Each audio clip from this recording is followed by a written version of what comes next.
시청자와의 대표인의 소통, 리얼 비평, 탐나는 TV. 오늘도 시청자를 대표해서 MBC 프로그램을 입체적으로 분석해 주실 패널들과 함께합니다. 첫 코너는 한 주간 시청자들이 관심을 가졌던 MBC 관련 이슈들을 뽑아서 확인해보는 시청자 픽 시간입니다. 관련 키워드 살펴볼까요? 패키지 여행, 월드컵, 복수극, 갓파더인데요. 먼저 복수극이라는 단어부터 확인해 보겠습니다. 이건 어떤 프로그램과 연관된 키워드인가요? 네, 지난 11일 첫 방송된 1위극 마녀의 게임 관련 키워드입니다. 마녀의 게임은 거대하게 희생된 두 모녀의 복수극을 그리고 있는데요.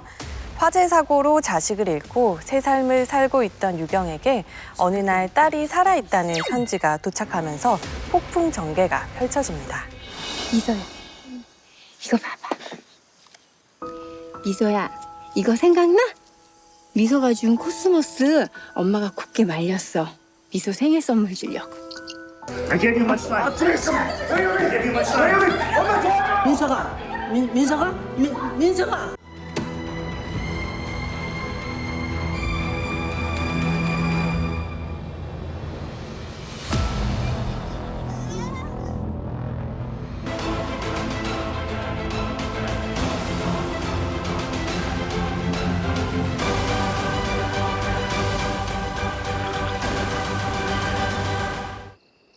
가족을 버릴 순 없어요. 절대로.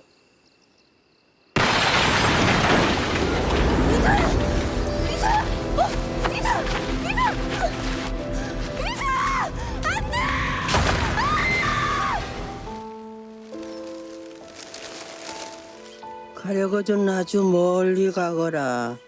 그래야 남은 사람 목숨 부지하고 살아.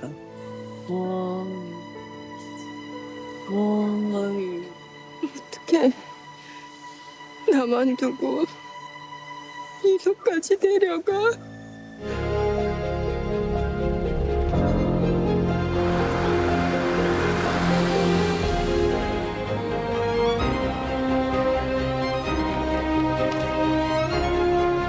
미소는 분명히 살아있어. 유경 딸이 살아있어? 유경이가 그 딸을 찾고 있고 검사 결과 전달됐다는데 너 뭐하는 년이야? 목숨 걸고 지켜.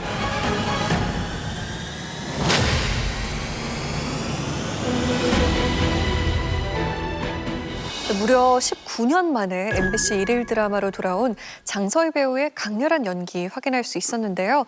드라마를 본 시청자들 반응 어땠습니까? 네, 댓글 준비했습니다. 마녀의 게임 응원합니다. 장서희님 하면 복수, 복수하면 장서희님이죠. 활약이 기대돼요. 30분짜리 일일 드라마인데 캐스팅 최고. 중견 배우들이 전부 연기파라 집중이 잘 되네. 옛날에도 비슷한 드라마 있었는데 뻔한 내용이 아니길. 캐스팅이 만족스럽다는 반응이 있는가 하면 앞으로의 전개가 진부하게 흘러가지 않길 바라는 댓글도 있었습니다. 일일 드라마의 대장정이 시작된 만큼 초반부에 시청자들의 마음을 얻는 것이 중요할 것 같습니다. 위원들은 마녀의 게임 어떻게 보셨어요? 저는 이 애증과 복수하면 생각나는 그 모든 부정적인 욕망들을 거침없이 담아내는 게 이제 그 우리 일일 연속극이 하나의 원형이 되어가는 건 아닌가 이런 생각을 하면서 봤거든요. 이 마녀의 게임도 마찬가지로 출생의 비밀이나 뭐 불륜, 살인, 뭐 기억상실, 남녀 주인공 4명의 엇갈린 그 애정 관계까지 우리가 익히 보아왔던 것들을 잘 담아내고 있고요. 그리고 이제 보통은 120부작 정도 된다면 주인공들의 어린 시절 얘기를 해줄 아역 배우들 이야기가 뭐 최소한 한 일주일, 5회 정도는 나오는데 여기는 3회 초반에 이미 아역 얘기는 다 끝이 나요. 그래서 속도가 굉장히 빨라졌다는 것. 어른들이 보여주는 이야기는 점점 더 강렬해지죠. 그래서 제작진들이 시청자들에게 더 상상해 보세요. 우리는 그 이상을 보여드리겠습니다. 이렇게 얘기하는 것 같은 느낌도 드는데 배신, 복수의 대상 이런 그 대상들이 가족이거나 아니면 가족만큼 친근한 아주 측근들을 대상으로 하는 경우가 많거든요. 그래서 이 드라마가 아마 중국에 가서는 권선징악적인 메시지를 주면서 해피엔딩으로 끝이 나겠지만 가장 믿고 사랑해야 될 가족, 측근들에 대해서 이렇게 복수의 칼을 꽂아야 되는 걸 보면서 너무나 드라마가 그 시청자들의 말초적인 감정의 소비에만 집중하고 있는 것은 아닌가 하는 좀 씁쓸한 마음이 들기도 했습니다. 여기서 조금 이제 걸렸던 거는 어린 아이들을 표독스러운 악인으로 그려낸 점이 저는 좀 마음에 걸리더라고요. 뭘 한다고 저렇게 떠들어?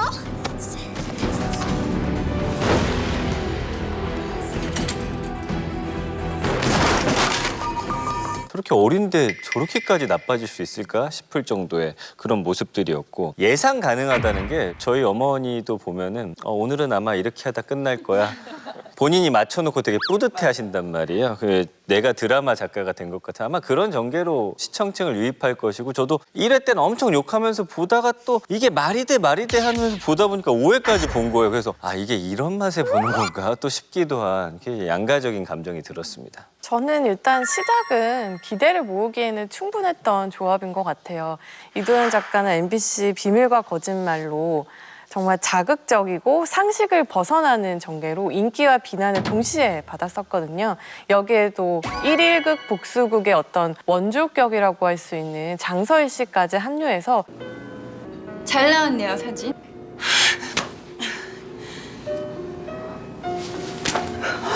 인어아가씨 이후에 20년 만에 MBC 1일극으로 돌아왔기 때문에 딸을 잃고 복수를 꿈꾸는 여성 캐릭터에 이보다 더 잘 어울리는 배우는 없을 것 같아요. 연출을 맡았던 이영선 감독이 내용은 스피디하게 간다라고 이미 이렇게 천명을 했거든요. 거기에 맞춰서 이제 속도감 있는 전개가 가고 있는데 1일극은 굉장히 긴 여정이잖아요. 그 긴 여정 동안 이 속도를 계속 유지할 수 있을지 또 불안한 점은 아직까지는 자식을 잃은 엄마의 복수 또 남자에게 배신당하는 여자의 복수 이런 식으로 너무 많이 봐왔던 설정들이라서 과연 차별성을 가지고 갈 수 있을까 불안한 게 사실입니다.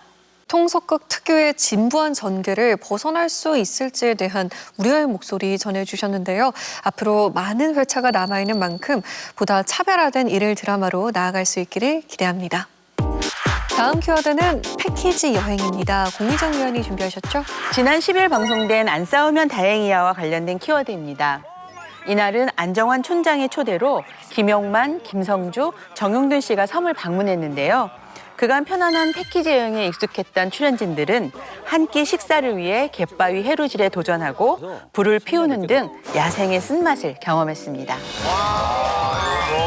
해루질 포인트가 있어. 우리가 가서 채취하는 게 그게 해루질이야. 일로 가야지, 일로. 어디로 가? 그쪽으로 갈 거야? 따라와.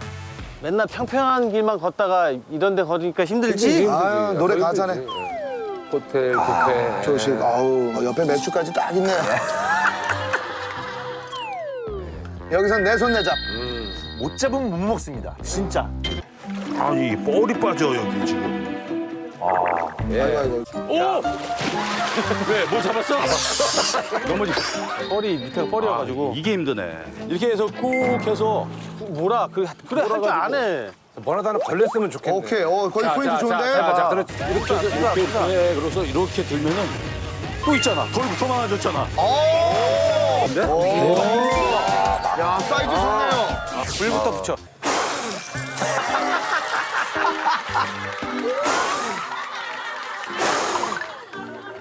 한참 동생이 하라는데 또 열심히 해. 이거 저 튀길 때 머리 있어야 돼, 없어야 돼? 아니야 머리 없어야 돼. 머리 없어야죠? 머리 꼴보기 싫어. 그냥. 미안하잖아 먹을 때. 본인들이 판단하면 안 됩니다. 꼬리를 날리면 어떻게 튀기고 나는데, 생선 튀기고 나는데. 생선 큰 것도 어디 갔어? 생선 큰 거. 네? 생선 큰 거, 이거. 네? 존댓말 나오네요. 성주 왜 정환 형이 뭐라 그러는데 네? 형이야. 소라 씻어서 해감하고. 와, 정한이가 와서 얘기하니까 지금 뭐 꼼짝을 못하겠네. 아 용만이 형 잘 좀 합시다. 튀김. 저게 이제 비빔국수를 아마 살려줄 겁니다. 네네. 이 느끼한 맛도 다 잡아주지요. 소라를 구워 넣어야 된다니까. 아, 오독오독하네. 그냥 넣지 않고 맞아요. 구워서. 그냥 비빔국수 한번 때려볼게. 때려봐.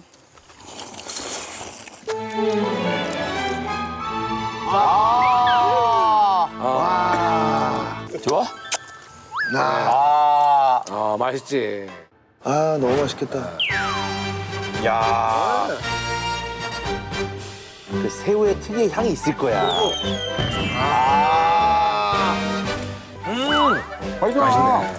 맛있나 봐. 내일 새우 더 잡고 싶다. 시청자들 반응 어땠습니까? 네, 댓글 준비했습니다. 재미가 보장되는 멤버들이 나오다니 시트콤 보는 것 같아요. 안정환한테 혼나면서 꾸역꾸역 일하는 거 왜 이렇게 웃기지? 진짜 하기 싫어 보임. 역시 사람은 어디에 갖다 내놔도 살아간다는 말이 왜 있는지 알게 되는 시간이었어요. 이렇게 야생에 익숙하지 않아 우왕좌왕하는 출연진들의 모습에서 흥미를 느낀다는 시청자분들이 많았습니다. 이번 회차는 월요일 전체 예능 프로그램을 통틀어 2049 시청률 1위를 차지하며 화제를 입증하기도 했는데요. 위원들은 어떻게 보셨습니까? 이 네 명은 예전부터 호흡 맞춰왔기 때문에 지금까지 쌓인 그 케미스트리가 마음껏 분출이 되면서 이 안다행의 재미를 더 높여줬던 것 같아요. 안정환 씨와의 그 관계 설정이 흥미인데 왕대접을 받잖아요. 본인이 모든 걸 잘하기 때문에 그 옆에서 막 어쩔 줄 몰라 하는 형들. 또 형들의 스타일에 따라서 누군가는 납작 엎드리고 누군가는 약간 반기를 드는 그런 모습들이 또 개개인의 특징으로 부각이 되면서 재밌게 느껴졌습니다. 서로를 잘 알다 보니까 멤버들 소라 잡을 때 저런데 바위 옆에 형 저 봐봐 바위 밑에 있잖아 저기 다 있잖아. 아 그러네. 큰 바위 밑에 봐라. 이거 뭐 바위 밑에. 원래 정환이 형이 저렇게 열심히 하는 사람인가? 원래 저런 스타일이 아닌데. 신났다, 신났어. 지부문 있어 지부문. 내가 왜 섬에 들어와서 사는지 알겠죠? 안다행 같이 좀 하자. 붕 날리고 날아가자. 날리고 날아가자. 아 이거 이프로 욕심나네. 야. 김성욱 씨. 네네. 어떠세요 소라? 다음 주부터 찾아뵙겠습니다. 네. 안정환 다행이다. 중계를 이끌어내는 안정환 씨의 어떤 노련한 진행이라든지 어떤 상황에서 누가 뭘 해야 되는지를 너무 잘 알고 있는 거예요. 그래서 멤버들의 어떤 호흡이 더 유독 빛났던 방송인 것 같습니다. 이날 회차 같은 경우에는 저는 그 도입부가 되게 좋았던 것 같아요. 배를 타고 이제 섬으로 들어가는 이 패키지 삼형제의 모습들을 보면 정말 불평불만에 가득 차 있거든요. 또 반대쪽에 안정환 씨는 이미 섬에 도착해서 아유 이 사람들 여기 와서 적응이나 하겠어 계속 걱정을 하고 있어요. 이 상반된 구도만 봐도 앞으로 섬에서 어떤 일들이 벌어질지 많은 분들이 좀 예측할 수 있고 또 후반부에 보면 이 안정환 씨의 눈치를 보면서 3인방이 이제 권력 관계를 이루는 부분도 굉장히 좀 찐 웃음을 자아내요. 김성주 씨는 어느새 이제 안정환 씨보다 나이도 어린데 존댓말 하고 있고 그 모습을 보면서 뭐 김용만 씨나 정영돈 씨가 약간 비꼬지만 본인들도 어떻게든 안정환 씨 눈밖에 나지 않으려고 서로 약간 자충우돌하거든요. 그런 모습들이 굉장히 시청자들에게 웃음을 자아냈던 것 같고요. 다만 이제 음식 조리 중에 안정환 씨가 이제 카타르 월드컵을 앞두고 8년 만에 김성주 씨와 다시 MBC에서 중계 호흡을 마치게 됐다라는 얘기를 하는데 갑자기 김용만 씨하고 정영돈 씨까지 훅 들어와요. 네 사람이 하는 예능에 대한 간접 홍보까지 이루어지는데 어찌 보면 안다행이 자연스러움을 좀 떨어뜨릴 수 있어서 시청자들이 좀 진정성을 의심하지 않게 좀 주의를 해주셨으면 좋겠습니다. 저는 월드컵 홍보에 대한 부분에서 좀 생각이 다른데요. 굉장히 큰 그림을 그리고 자연스럽게 잘해준 것이 아닌가 하는 생각이 좀 들었어요. 안정환 씨가 음식을 만들면서 이제 카타르 올림픽에 내가 중계를 한다 이 얘기를 하니까 나머지 두 사람이 굉장히 부러워하잖아요. 정말 툭 던지는 말이 와서 봐 그러더라고요. 그래서 그게 결국은 보니까 안정환의 히든 카타르를 공식적으로 이렇게 설명하는 그런 장면이어서 저는 오히려 좀 자연스럽게 홍보하지 않았나 한편으로는 그런 생각도 좀 들기도 했고요. 이번 그 회차에서는 네 사람이 함께했던 그 패키지 여행 프로그램의 자료 화면들을 적절히 사용한 점이 굉장히 저는 돋보였던 것 같아요. 아주 편안하게 갈 수 있는 패키지 여행의 그 안락했던 모습들을 교차 편집을 하다 보니까 이 사람들이 지금 얼마나 힘들어할까 이런 것들이 반대로 느껴져서 이런 그 자료 화면의 적절한 사용도 이번에는 굉장히 빛이 나지 않았나 싶었습니다. 자, 다음 키워드는 월드컵입니다. 어떤 프로그램과 연관돼 있나요? 네, 지난 10일 방송된 스포츠 매거진의 월드컵 빌드업 코너 관련 키워드입니다. 이날은 우리나라 대표팀 선수들이 골을 넣었던 순간들을 조명했는데요. 득점에 담긴 의미부터 가장 드라마틱했던 장면들까지 우리나라 월드컵 역사의 길이 남을 이야기들을 정리해보는 시간을 가졌습니다.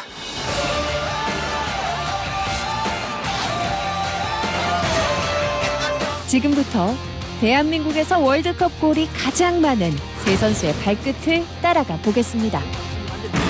공이 이영표 올라가줘야죠. 자 먼저 뛰었습니다. 안정환 슛! 들어갔습니다. 경기 끝났습니다. 8강입니다. 8강. 특히나 이게 서사가 안정환 선수가 그때 전반전에 어떤 페널티킥을 실패를 하고서 그 다음에 이제 골든골을 넣어서 본인이 그걸 만회했기 때문에 그런 스토리적인 측면에서도 굉장히 아주 흥미로웠던 골인 것 같습니다.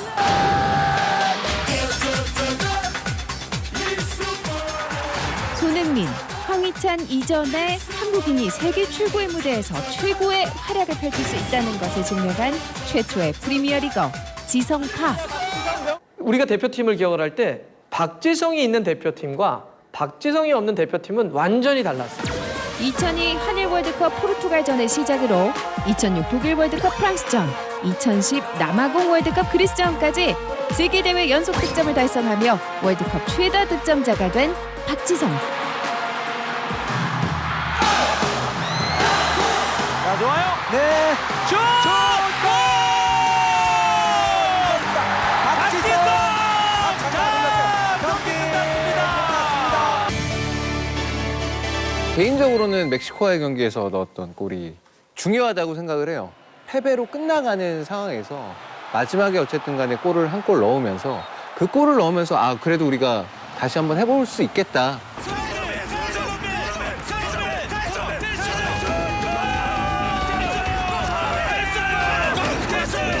한 달도 채 남지 않은 카타르 월드컵을 앞두고 우리나라 최다 득점골을 기록했던 3명의 선수들에 대해서 풀어나간 방송이었는데요.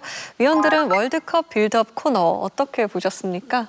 저는 월드컵 빌드업이라는 이름에 걸맞는 구성이었는지는 좀 의문이 남더라고요. 우리가 축구에서 빌드업 얘기를 할 때는 이제 흔히 뭐 공격 전술, 뭐 상대의 압박을 무력화하고 이제 골을 넣기 위한 모든 그런 일련의 움직임들을 말하는데 그 과정이 과거의 영광을 복귀하는 거면 그것보다는 좀 미래지향적으로 새로 합류한 뭐 국가대표 선수라던가 전술적인 측면 이런 것들에 대한 분석이 이루어지는 것이 월드컵 빌드업이 라는 그런 제목에 더 맞지 않나라는 생각이 들고요. 그리고 그 골 장면들을 얘기하는데 전문가들이 나와서 얘기를 해주셨는데 그 전문가들의 그런 능력을 과거의 영광을 이제 얘기해 주는 것보다는 좀 앞으로 우리가 어떻게 해야 될지 얘기를 듣는데 쓰였다면 더 좋지 않았을까라는 생각이 듭니다. 저는 조금 다른 생각인 게 이제 스포츠라는 게 과거의 역사를 알고 서사를 알아야 그 다음에 이제 보는 재미가 생기는 그런 장르거든요. 그래서 카타르 월드컵 앞두고서 분위기를 고조시키는 역할을 저는 했다고 봐요. 지금 이번에 우루과이랑 같은 조인데 저희가 2010년 남아공 월드컵 16강에서 졌거든요. 그러니까 이번에 우리가 또 붙는 거에 의미를 두고서 본다면 우리가 우루과이를 또 이겨야 하는 이유가 분명히 있는 거예요. 그리고 뭐 2002년 솔직히 어떨 땐 지겹기도 한데 또 오랜만에 보면 그 즐거웠던 순간 또 상기하는 거 나쁘지 않은 것 같아요. 그리고 2002년 이후에 출생한 친구들도 있으니까 우리나라가 지금까지 총 넣은 월드컵에서 골이 34골이다. 뭐 이런 거 그냥 숫자로 담아두면 또 이거 차곡차곡 쌓는 재미가 있어서 그리고 이제 동반 최다골 선수가 또 3명이라고 알려주잖아요. 박지성 선수, 안정환 선수, 지금 손흥민 선수. 단독 최다골 주인공이 손흥민 선수가 확실시 될 것으로 예상되지만 그래도 언제 그 골을 넣어서 우리나라에서 월드컵에서 가장 많은 골을 넣은 선수가 되는지 이걸 보는 것도 또 흥미 요소가 될 수 있어요. 저는 일단 월드컵에서 우리나라가 넣은 골, 먹은 골 이런 골의 역사를 좀 일목요연하게 정리해준 방송인 것 같아요. 월드컵 역사를 비춰보면 우리가 2002년 제외하고 16강에 진출한 게 딱 2010년 남아공 월드컵 1회에 불과하거든요. 성공한 것도 있지만 실패한 것도 있고 좌절한 역사도 있는데 그런 것들을 골의 역사를 중심으로 해서 좀 다산다난하게 좀 잘 풀어냈던 방송이라는 생각이 좀 듭니다. 저는 무엇보다 이 박문성 해설위원의 이 축구에서 골의 의미를 짚는 부분이 굉장히 좀 재밌고 한편으로 그 인상적이었어요. 축구엔 두 가지 전술이 있다. 공격 전술과 수비 전술. 공격 전술은 골을 넣는 거고 수비 전술은 골을 먹지 않는 거다라고 얘기를 해요. 이게 처음에 보면서 이게 전문가가 할 얘기인가라는 생각을 좀 했었는데 역으로 생각해 보면 이렇게 골의 의미를 축구에서 쉽게 이야기할 수 있는 사람이 있는가. 축구에 대해서 잘 관심이 없는 분들, 지식이 없는 분들 입장에서는 너무 어렵고 전문적인 얘기를 하면 월드컵뿐만 아니라 축구에 대한 관심 자체가 사라질 수 있거든요. 그런 부분에서 저는 이날 방송처럼 월드컵 관련 소식을 좀 더 평이하고 좀 보편적으로 다뤄주는 게 더 좋다라고 생각하는데 그런 역할을 이날 방송에 좀 잘해준 것 같아서 좋았습니다. 전반적으로 카타르 월드컵에 대한 기대감을 높여준 코너였다는 평이었는데요. 과연 이번 월드컵에서도 역사의 한 페이지가 될 감동적인 순간들 볼 수 있을지 무척이나 기대가 됩니다. 다음 키워드 갓파더입니다. 무엇과 관련된 단어인가요? 네, 지난 12일 방송된 라디오스타 갓파더 특집 관련 키워드입니다.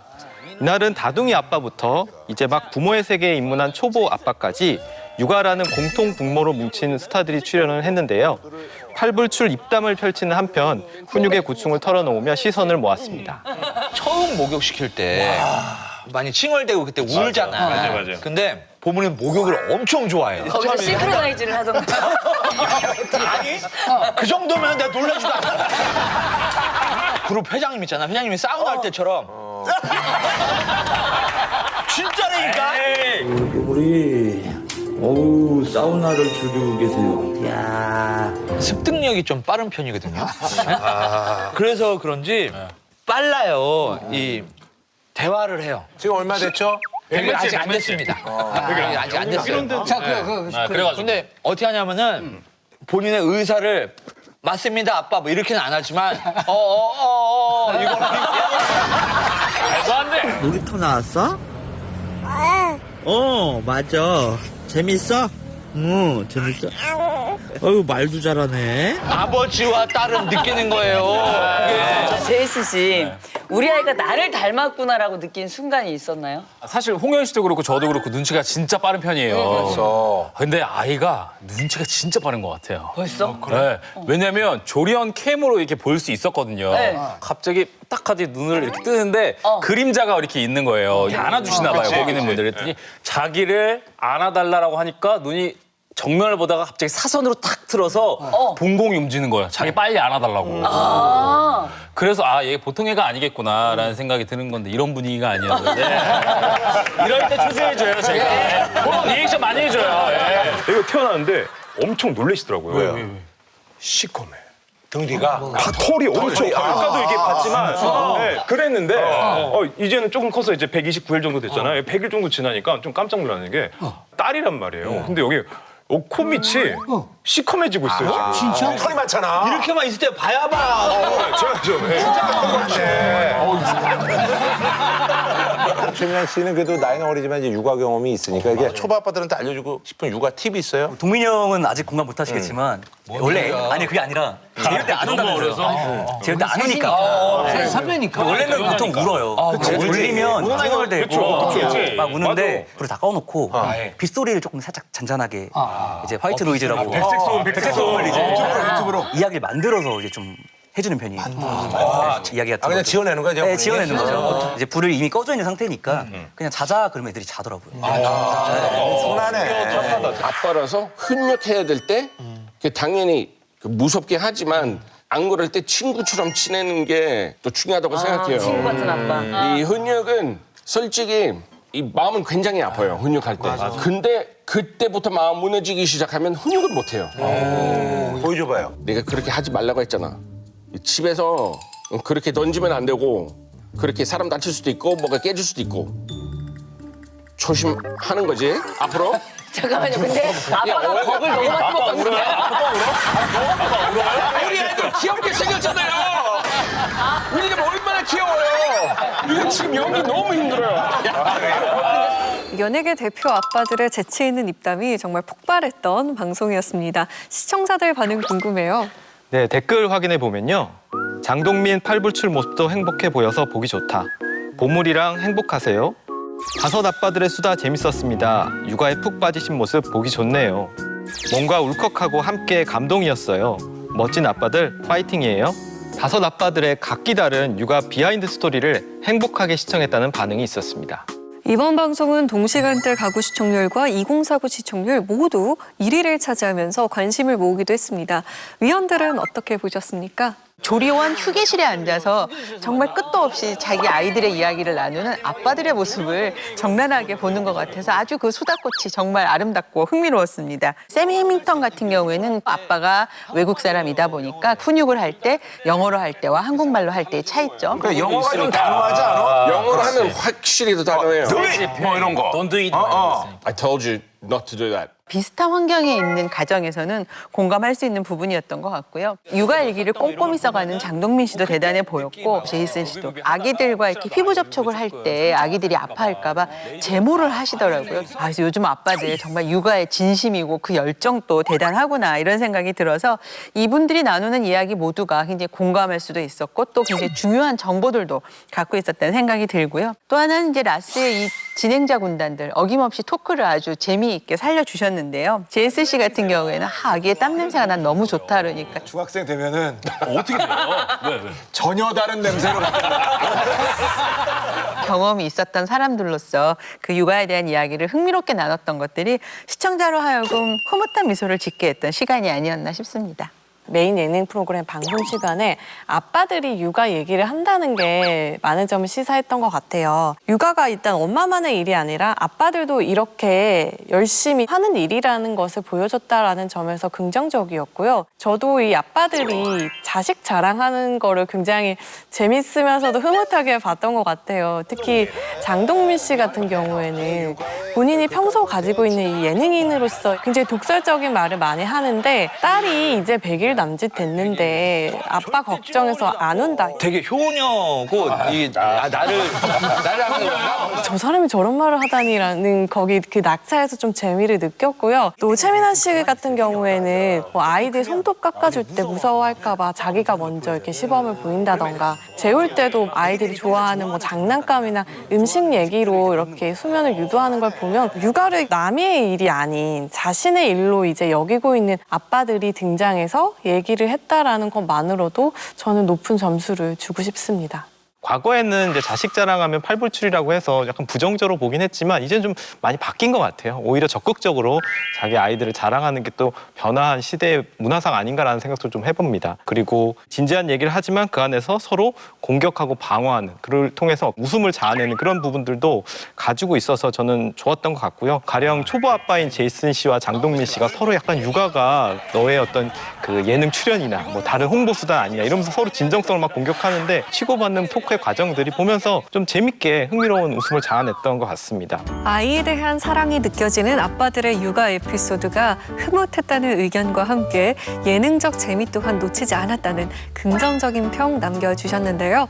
기발한 주제에 맞는 다채로운 게스트 조합으로 수요일 밤 안방극장에 큰 웃음 선사해 주기를 기대하겠습니다.